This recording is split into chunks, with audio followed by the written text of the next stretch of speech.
हिंद दोस्तों, एक बार फिर से आप सभी का हार्दिक स्वागत और अभिनंदन है। इतिहास में आज हम चर्चा करेंगे मौर्योत्तर काल से संबंधित प्रश्नों पर। आइए शुरू करते हैं। पहला प्रश्न है, भागवत धर्म का पहला अभिलेखीय साक्ष्य मिलता है कहाँ से? ऑप्शंस हैं घोसुंडी प्रस्तर लेख से, हेलियोडोरस के बेसनगर लेख से, नाना घाट गुफा अभिलेख से या मेहरौली चंद्र अभिलेख से। भागवत धर्म का पहला अभिलेखीय साक्ष्य कहाँ से मिलता है? इसका उत्तर है बी ऑप्शन, यानी कि हेलियोडोरस के बेसनगर लेख से। रोम से बनी वस्तुओं में से कौन सी एक भारत में प्रचुर मात्रा में मिली है? भांडखंड, दीपक, कांसे की मूर्तियाँ या सिक्के? इसका उत्तर देखते हैं। उत्तर है डी ऑप्शन, यानी कि सिक्कों की बहुतायत मात्रा में प्राप्ति हुई है। निम्नलिखित में से किस भाषा में खारवेल का हाथी गुम्फा अभिलेख उत्कीर्ण है? प्राकृत, पाली, संस्कृत, इनमें से कोई नहीं। उत्तर है इसका ए ऑप्शन, यानी कि प्राकृत भाषा में। गांधार कला शैली का शुभारंभ किसके शासनकाल में हुआ?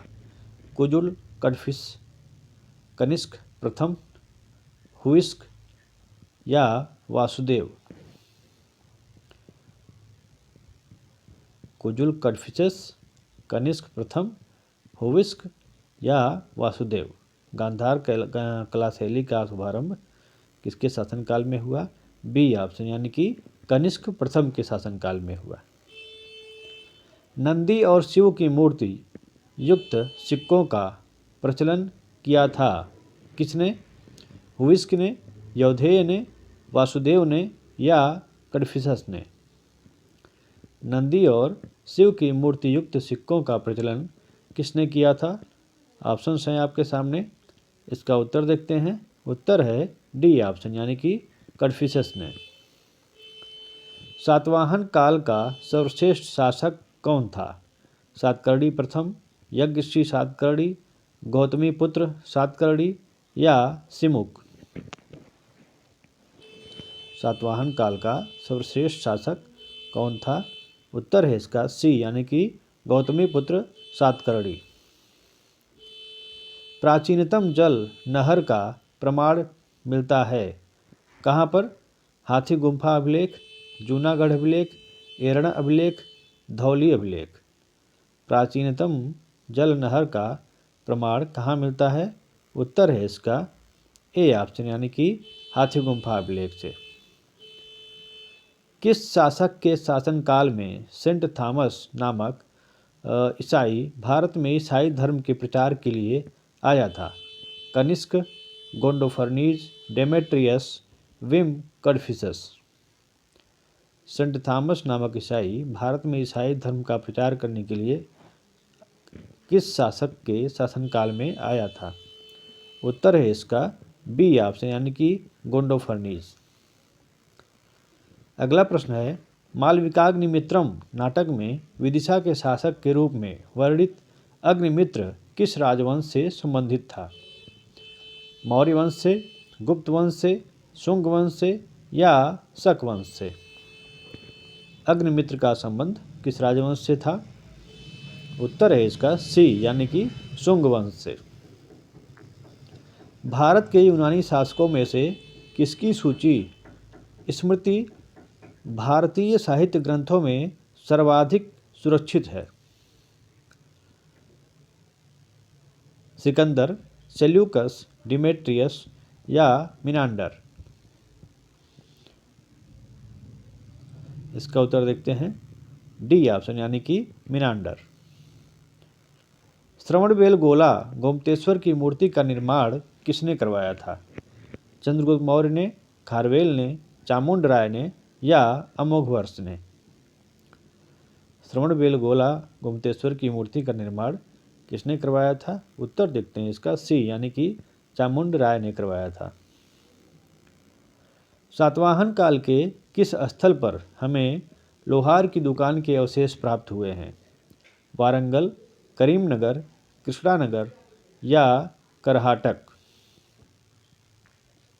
लोहार की दुकान के अवशेष सातवाहन काल के किस स्थल से प्राप्त होते हैं? उत्तर है बी ऑप्शन यानी कि करीमनगर से। खारवेल ने निम्नलिखित में से अपने किस शासनकाल में तनसुल से अपनी राजधानी तक नहर का पुनर्निर्माण करवाया? तीसरे, चौथे, पांचवें, छठवें?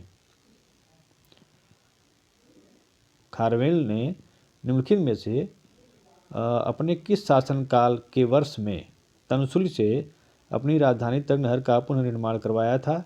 तीसरे वर्ष, चौथे वर्ष, पांचवें वर्ष, छठवें वर्ष? इसका उत्तर है सी ऑप्शन यानी कि पांचवें वर्ष।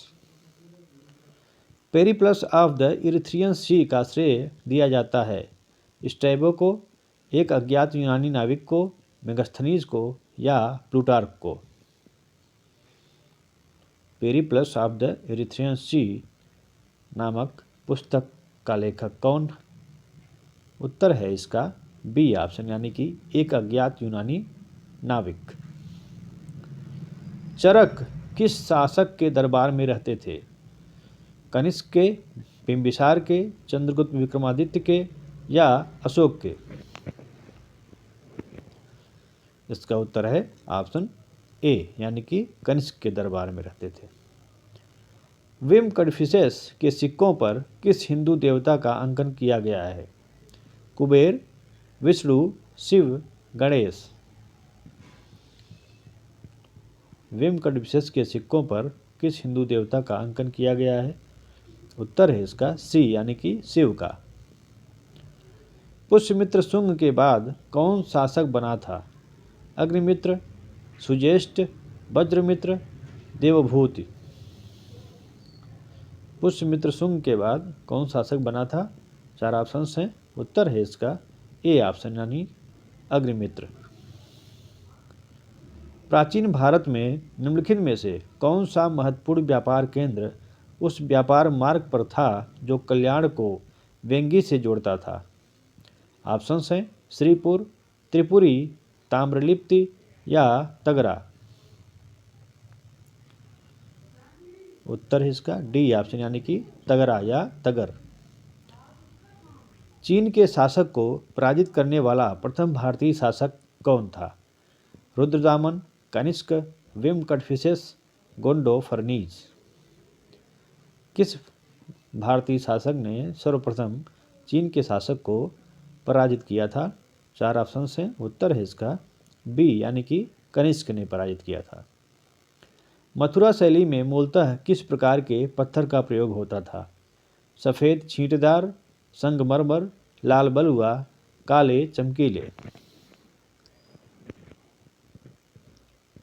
इसका उत्तर देखते हैं। उत्तर है सी ऑप्शन यानी कि लाल बलुआ। मथुरा शैली में मूलतः लाल बलुआ पत्थर का प्रयोग किया जाता था। अगला प्रश्न है निम्नलिखित में से किस इंडो ग्रीक शासक ने कृष्ण एवं बलराम की आकृति वाले सिक्के चलाए थे? मिनेंडर, अगाथोक्लीज, हेलियोक्लीज, आर्केबियस? किस इंडो ग्रीक शासक ने कृष्ण एवं बलराम की आकृति वाले सिक्के चलाए थे? उत्तर है इसका बी ऑप्शन यानी कि अगाथोक्लीज ने। शंखलिपि के लेख निम्नलिखित स्थल के स्तूप और शेष से प्राप्त होते हैं। शंखलिपि के लेख निम्नलिखित स्थल के स्तूप और अवशेष से प्राप्त हुए हैं। भरहुत, देवरकुठार, अमरावती, सारनाथ? इसका उत्तर है ए ऑप्शन यानी कि भरहुत से। निम्नलिखित में से कौन सा कथन सही है? खारवेल ने नंदराज को पराजित किया। खारवेल शैव धर्म का अनुयायी था। साम्राज्ञी बलश्री गौतमी पुत्र सातकर्णी की माता थी। पांड्य महाराष्ट्र के शासक थे। निम्नलिखित में से कौन सा कथन सही है? इसका उत्तर है सी ऑप्शन, यानी कि साम्राज्ञी बलश्री गौतमीपुत्र सातकर्णी की माता थी। किसने भारत में सर्वप्रथम स्वर्ण सिक्के चलवाए थे? गुप्तों ने, कुषाणों ने, मौर्यों ने या हिंद यवनों ने? किसने भारत में सर्वप्रथम स्वर्ण सिक्के चलवाए? उत्तर है इसका डी ऑप्शन, यानी कि हिंद यवनों ने। कनिष्क किस संप्रदाय से संबंधित था? आजीवक, बौद्ध, महायान, हीनयान? कनिष्क किस संप्रदाय से संबंधित था? 4 ऑप्शन हैं। उत्तर है इसका सी ऑप्शन, यानी कि महायान संप्रदाय से, जो कि बौद्ध धर्म का ही एक भाग था। ये थे इतिहास विषय पर कुछ प्रश्न। आगे फिर से कुछ अन्य प्रश्नों के साथ उपस्थित होंगे। जय हिंद।